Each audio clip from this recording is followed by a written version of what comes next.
उपचुनाव की तारीखों का अब तक ऐलान नहीं हुआ है, लेकिन ऐसे में जिन 10 सीटों पर उत्तर प्रदेश में उपचुनाव होने हैं, वहां पर भारतीय जनता पार्टी कोई भी कोर कसर जो है वो छोड़ना नहीं चाहती। शायद यही वजह है कि भारतीय जनता पार्टी के जो मंत्री हैं और या फिर जो सहयोगी दल राष्ट्रीय लोकदल के मंत्री हैं, वो लगातार अभी से ही होमवर्क करना उन्होंने शुरू कर दिया है।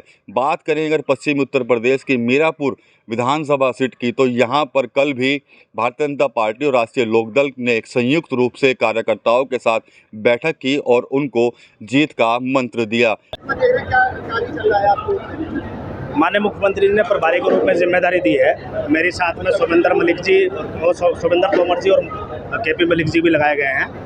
आज समाज कल्याण मंत्री हमारे बड़े भाई असीम अरुण जी भी हमारे बीच में आए हैं और प्रभारी के रूप में हम लोग जिम्मेदारी निभा रहे हैं। संगठन में चाहे वो भारतीय जनता पार्टी का संगठन हो, चाहे राष्ट्रीय लोकदल का संगठन हो, समन्वय बनाकर और जो उपचुनाव होगा उसकी पूरी तैयारी में हम लोग जुटे हुए हैं। से आप देखते हैं चुनाव में कौन प्रत्याशी होगा, किस पार्टी का होगा? प्रत्याशी कोई भी हो, एनडीए का प्रत्याशी होगा और चुनाव भी जीतेगा। आपको बता दें कि मीरापुर विधानसभा सीट पर उपचुनाव होना है। यहाँ से चंदन चौहान जो है, जो विधायक हुआ करते थे, वो बिजनौर से सांसद बने हैं, जिसके बाद ये सीट यहाँ पर रिक्त हो गई थी। माना जा रहा है कि ये सीट आरएलडी के खाते में आ सकती है। हालांकि ये सीट आरएलडी को मिलेगी या भारतीय जनता पार्टी को मिलेगी, ये अभी तय नहीं हुआ है। लेकिन दोनों दल यानी कि एनडीए में जो दल है भारतीय जनता पार्टी और राष्ट्रीय लोकदल, ये जो दोनों दलों के जो नेता हैं, मंत्री हैं, वो लगातार मीरापुर पर ज़्यादा फोकस किए हुए हैं, क्योंकि पश्चिमी उत्तर प्रदेश में जो सहारनपुर मंडल था, सहारनपुर मंडल की तीनों लोकसभा सीटों को 2024 के लोकसभा चुनाव में पार्टी को गंवाना पड़ा था।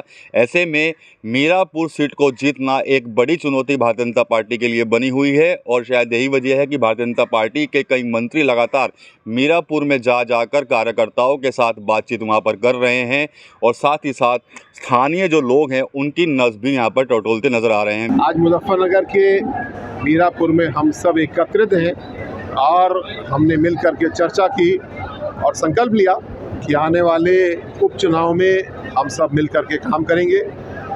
एनडीए का जो भी प्रत्याशी होगा उसको मिल कर के चुनाव लड़ाएंगे और पुरानी मार्जिन से बहुत आगे बढ़ के जिताएंगे। जो हाल के चुनाव में कांग्रेस ने, समाजवादी पार्टी ने लोगों के साथ में छल किया, भ्रम फैलाने की कोशिश की, ये चुनाव उसका जवाब देने का समय है और हम सब बाबा साहब के संविधान में आस्था रखते हैं। उससे कोई जरा सी छेड़छाड़ नहीं कर सकता, इसके लिए काम करते हैं।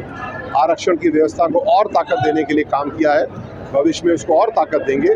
इस संकल्प पे आज चर्चा हुई और आने वाले चुनाव के लिए हम लोग ने तैयारी की बात की जी। बहुत ही जल्दी इस पर निर्णय होगा। एनडीए का जो प्रत्याशी होगा वो हमारा प्रत्याशी है और हम सब मिलकर के अपने प्रत्याशी को लड़ाएंगे और बहुत बड़ी मार्जिन से जिताएंगे। में विकास से ज़्यादा समस्याएं हैं और जो स्थानीय विधायक या एमपी है उससे भी शिकायत है, किस तरह से दूर होंगी? जी, पिछले 10 साल में केंद्र की सरकार में, 7.5 साल में प्रदेश सरकार में जो काम हुआ है, कानून व्यवस्था का, सड़कों का, बिजली का, ये सबके सामने है। काम और तेजी से आगे बढ़ रहा है। हम लोग लगातार एक एक करके समस्याओं को हल कर रहे हैं, भविष्य में और हल करेंगे। मीरापुर से अभी प्रत्याशी की घोषणा नहीं हुई है, लेकिन एक बड़ी फौज जो है मंत्रियों की, वो लगातार मीरापुर के अंदर है। कल भी जो उत्तर प्रदेश सरकार के मंत्री हैं असीम अरुण, वो वहाँ पर मौजूद थे। इसके अलावा जो राष्ट्रीय लोकदल के कोटे से जो मंत्री हैं योगी सरकार में, अनिल कुमार, वो भी वहाँ पर थे और दोनों ने संयुक्त रूप से राष्ट्रीय लोकदल और भारतीय जनता पार्टी के जो कार्यकर्ता हैं या नेता हैं उनके साथ एक बैठक कर चुनाव की अगली तैयारियों का जायजा जो है वो वहाँ पर लिया गया है। माना जा रहा है कि जल्द से जल्द ही इस पर जो है पार्टी अपने प्रत्याशी की यहाँ पर घोषणा जो है वो कर देगी। हालांकि चुनाव की तारीखों का अभी ऐलान नहीं हुआ है, लेकिन उससे ठीक पहले भारतीय जनता पार्टी पश्चिमी उत्तर प्रदेश की इस मीरापुर सीट को जीतने के लिए पूरा एड़ी चोटी का जोर भी लगाती हुई दिख रही है। TV9 यूपी के लिए विकास कपिल।